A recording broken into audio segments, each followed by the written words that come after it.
We got about 10 or 15 minutes for questions and answers, and I would like all of the R2 builders in the room to participate in this, and maybe stand by your droids so they'll know which one is yours. The other thing I want to show you is some other materials, and I'll pass them around. I absolutely need these back, okay? This is a piece of resin. It's what I used for the eye, so not everything is metal. I'm going to go ahead and just pass them around, and like I said, I need them back. So when we're done, if whoever has it can bring it up, that'd be great. Another material that I built, and a lot of us build out of, is wood. This part here goes right here. This one I thought it wasn't perfect enough, so I scrapped it. I'm going to go ahead and put this one in the back, and people can pass that one around too. And I'll show you a couple other parts that have different materials. Another material we built with is styrene. Maddie's skins are made out of styrene, and I have a piece of styrene right over here. Styrene is just a fancy word for plastic. Plastic. This happens to go right here. The curved part of the front of what we call the skirt. So I'll put this up front. I'll give that to you. You can pass it around when you're done. Do I have anything else? Oh, I guess aluminum. So, Tom, can you pass that to the back? This is the aluminum example. So I need all four of those back. So with that, let's take some questions Folks want to for all see? the builders. Yep.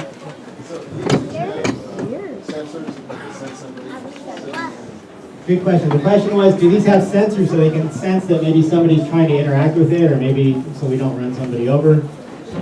Anybody want to take that one? You can put sensors in it. I don't think any of the artist builders have done that yet, but some have actually put cameras in it. And then also, some droids it's the builder that interacts with the kids. Usually some have tried to hide their remote behind their back, and it's actually fun at conventions because people are actually looking around trying to find who's controlling the R2, and some of the builders are really good at hiding themselves. And but with me personally, I get a little edgy because crowds will surround and I can't see the R2, so it's a little more difficult to be in the background. My R2, I actually put a voice in him. So, hello, my name is Hal1138. What is your name? It is nice to meet you. How are you today? So he has the voice of HAL 9000 from 2001. Originally, I was just going to have little voices from different droids, sort of like a little splash, and then have the regular R2 beeps. But after the first convention, everyone loved the fact that he could actually talk to you. So I developed a vocabulary for him, and it's limited, but kids can ask him a yes or no question, and he can either say affirmative, negative. And then he also has some other funny ones that he can do. Thank you. You have served the Empire well. I'm afraid I cannot allow that to happen. You are in violation of Imperial Code CCI 2007. I usually do that when some kids try to climb.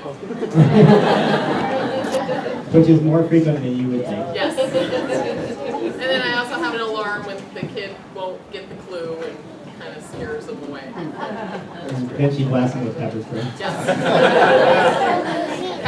There is a guy in Southern California that did have an optical sensor, kind of like you would have for a house security system. So he took one of those things and modified it so the droid would look in the direction of a person and beep. I have a little switch I can flip where he'll automatically turn his head and play noises. Yeah, I'm not. So he'll do that automatically without me having to use a remote. So that's good when he's on a stage or on a float or something like that. But I'll shut him up. So you can add it, just up to each individual builder what they want their droid to do. Yeah. And how much money you have. A lot of them have the capability that we run something like an Arduino or some other basic stand controller. So they have the capability, it's just how It's totally up to you, yeah. It's, You program it yourself. yeah. And sometimes, like, we share with each other, so if somebody comes up with a good idea, they usually share it. There's also a safety issue where you wouldn't want him driving autonomously. You know, turning his head is one thing. You can still hurt a kid if he's looking in the metal when he turns his head, but you can really hurt somebody if he runs you over. So, next question. What's the lifespan of the battery? Good question. What's the lifespan of the battery? I'll tell you mine, and then I'll let the other guys say. So, on a day like today where I'm not driving a lot, I'm not going to bother recharging the batteries. I'm going to be back here tomorrow, and I'll just run on the same batteries. If it's a convention, then once a day is typically what I do. But how about you guys? What kind of battery life do Depends you on the have? terrain. If it's all on carpet, Carpet it takes up course. more energy than on a smooth tiled floor or something like that. Yeah, mine will last a couple days. Or if you have a kid, Yeah, kid. extra weight. depends how far I'm driving. But do you get typically a day or less than a day? If it's just electronics, I go a couple days. If I'm driving, do a lot of driving, then 4 or 5 hours maybe. Yeah, that seems pretty typical. I thought I saw another question. Yeah. Can I show you the mist feature? Who wants to see the fire extinguisher? Let's see, where's the- all right. Let's see if this works. It usually works, but not always. All right, Archie, you ready to put out a fire or start a fire? That's the fire extinguisher mist. And his droid is also musical.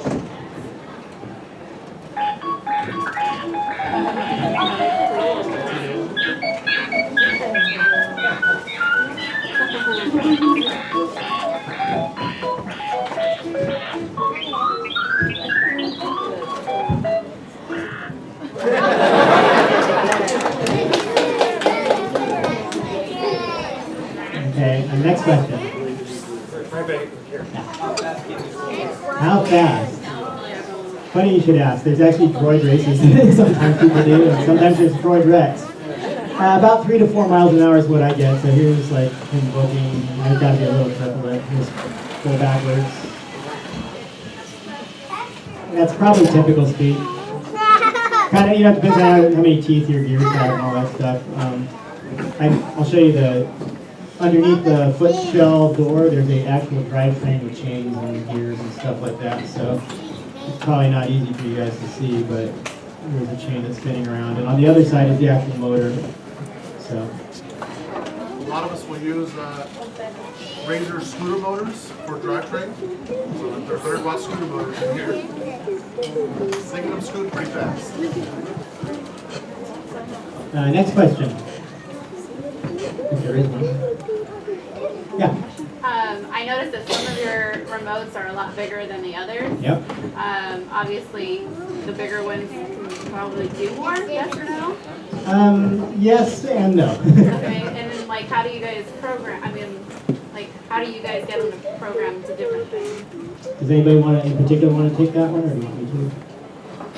Well, as you see on Victor's remote, he's got a lot of buttons. Yeah. Mine doesn't, because mine is just a very basic robot. So if you want him to do more things, that's when you need more buttons. This is all sounds. So like if I wanted to scream on demand, hey R2, are you afraid of homework?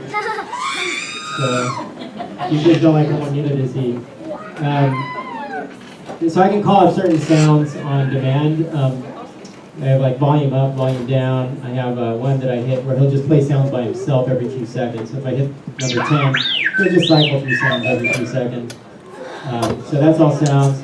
This is the dome, so turning left and right. This is the feet, forward, back, left, right. A lot of these don't do anything. They're for an airplane.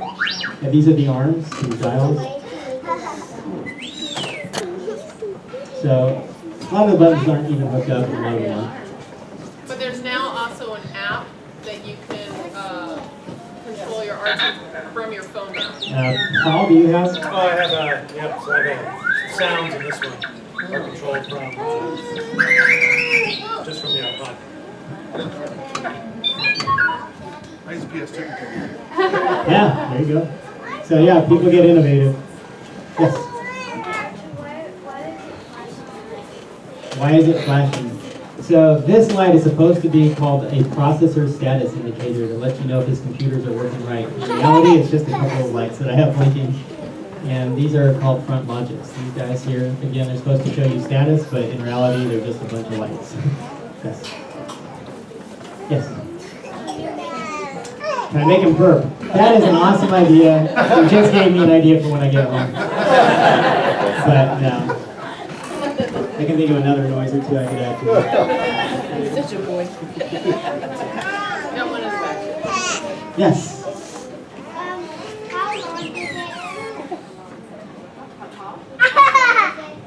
How tall?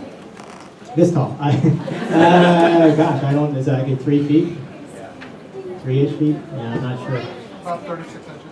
Yeah, around that.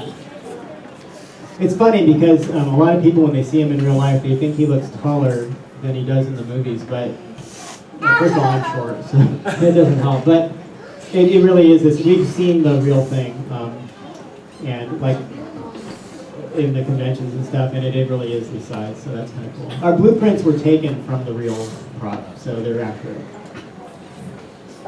Any other questions? Do I see a hand? Right here. Okay, yeah. Why does your remote have that, The antenna? yeah. This is where the radio waves come out of. So some antennas are shorter than others. That one uses the kind of signals that you use in your home wireless network. This is an older antenna that works a little more similar to a radio station. It uses FM signals. That one's a 2.4 gigahertz, which is more like home wireless networking. This is an older remote. If I buy a new one, it's going to be like that. This one I've had since 2007. Any others? Yeah. When you guys go to the conventions, when you guys look at, your fellow colleagues, what are you guys looking for that stands out as, oh man, That's a great question. So I'm sure we all have ideas, but yeah, because we try to impress each other. Well, does anybody want to have okay, I can tell you some things I think of. Like, people have gadgets popping out of the dome, like scanners and things opening up in the panels. And, I showed you the mist spraying, but that doesn't impress people.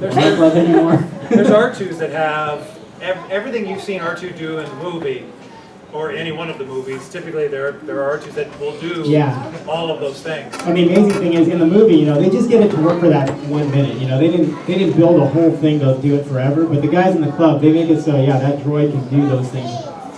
When you see some gadget pop out of R2 in the movie, very often there's some guy behind it just sticking a thing out. Here we actually make it work, so it's kind of cool. So gadget deployment is a big one. Just things like that, making it do.